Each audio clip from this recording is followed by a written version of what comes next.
accomplished Dust 647, I want to first applaud you for putting your dribbling and juggling video out.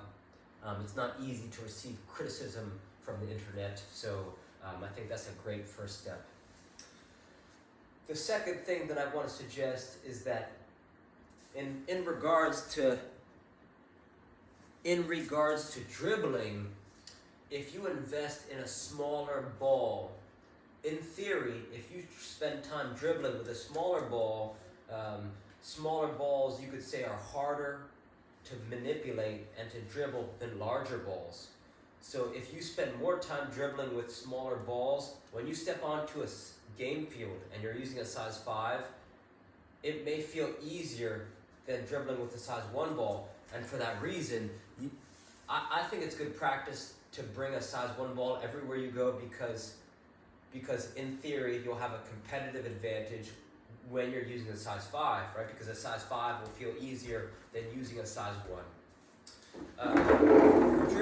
Your dribbling actually doesn't look that bad. I've seen worse dribblers. So here's a sequence that you could start to practice 1 minute a day. That's going to elevate your dribbling abilities. It looks like this. You say out loud while you're doing it. You go outside, outside, inside, outside, inside. Switch foot. Outside, outside, inside, outside, inside. Outside, outside, inside, outside, inside. Outside, outside, inside, outside, inside. Outside, outside, inside, outside, inside. Outside, outside, inside, outside, inside. You want to say it out loud when you're doing it. Saying it out loud when you do it is going to help improve your mind-body connection. It's going to help you internalize this dribbling sequence faster than if you didn't say it out loud at all.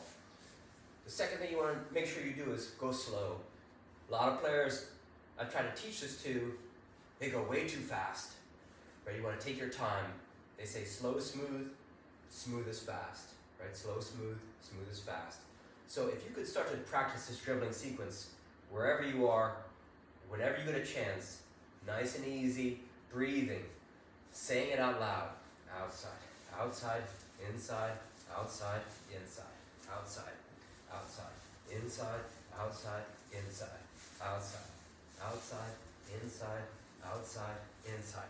And then you can start to cut it behind the back, right? You go outside, outside, inside, outside, inside, outside, outside, inside, outside, inside, outside, outside, inside, outside, inside, outside, outside, inside, outside, inside, right? Repeat this sequence over and over, because the reason why this sequence is called, this is called the Tom Turnbull dribbling sequence. The reason why it's really going to help you be more effective in games and in practices is because it's a repetitive pattern, right? It's a repetitive sequence. That means that you don't have to think about it the more you do it. That means when you get onto a game field, you're going to be able to dance around defenders in an effortless way, right? You don't want to be thinking about dribbling when you're playing. You don't want to have to worry about where the ball is on the field. You just want it to become second nature. So the more that you drill this down, right? Start with a minute a day. I challenge you. You watch this video, practice it. Pause the video, practice this for 1 minute. Then the next day, another minute. Then the next day, another minute. And then in a few days, right, when you start to build the habit, then you might raise your volume and intensity. That means maybe the 5th day or the 6th day, you do it for 2 minutes. Then the 7th day, another 2 minutes. 8th day, another 2 minutes. Then the 9th day, another 2 minutes. 10th day, maybe 3 minutes, right? So once you build the habit, training is easy, but you got to build the habit first. Players who say, oh, I'm going to practice for 2 hours a day, I'm going to practice for 3 hours a day, I'm going to practice for 1 hour a day, they might get 2 days in a row, maybe 3 days in a row, but that 4th day comes and their daily goal is so high that it actually stops them from just putting in a little bit of work. So you want to set your bar very low so that you can build the habit. Once you build the habit, training is easy.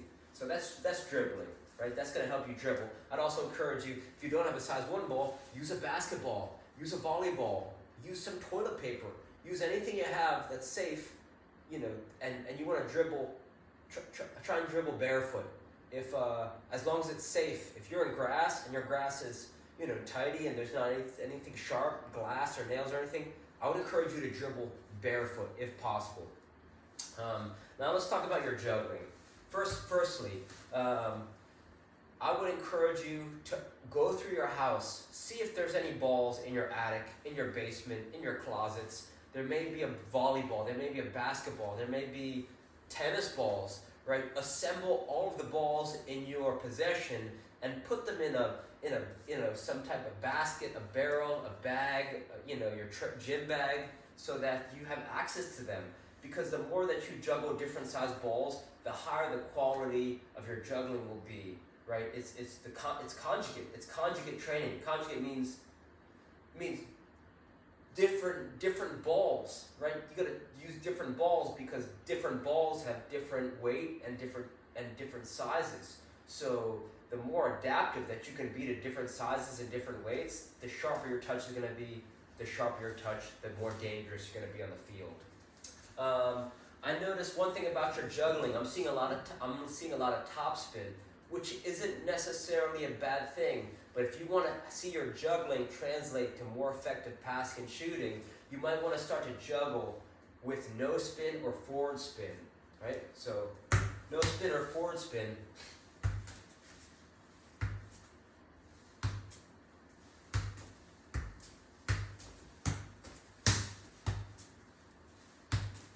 Right, you see that? No spin, forward spin. No spin, forward spin, you get that by locking your ankle and pointing your toe exactly the time you strike the ball.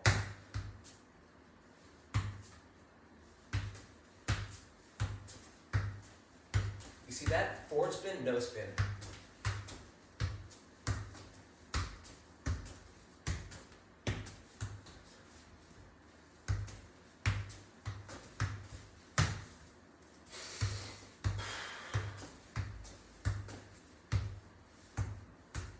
So try that, right? And use your hands too. Don't be afraid of using your hands to get the ball in the juggle. So the more that you spend, if you start to bring a ball with you everywhere you go, and you use different size balls when you juggle, your juggling is going to improve significantly. I would also encourage you to juggle barefoot as long as it's safe, right? If you're in grass, or you're in sand, or you're in clay, or if you're in stone, as long as there's nothing sharp, I'd encourage that. What else? Here's another tool. How much time we got? 8 minutes. There's another tool. It's called a kick trainer. This is an SKLZ solo kick trainer. This can help your juggling and dribbling technique because it improves your timing and your rhythm and your coordination. This is $24 on Amazon. SKLZ kick trainer.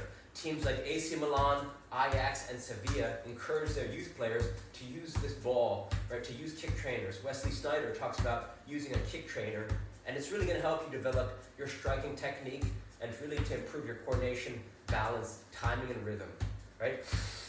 Breathing, nice and easy, just like juggling. Breathing, nice and easy.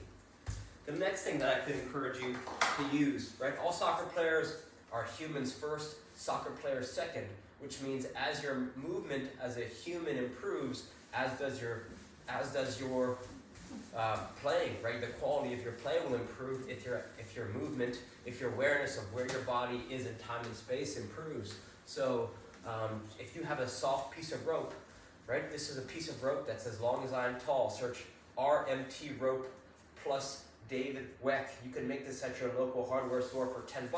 And since your body's connected from fingers to toes, as you begin to swing this rope around, you're going to improve your timing, rhythm, coordination, balance, running technique, core strength, right? It forces you to whip your arms up and whip your arms down, and it makes you pop your knee up. So for all those reasons, I cannot recommend this RMT rope enough. It's like having a soccer gym at your fingertips for $10.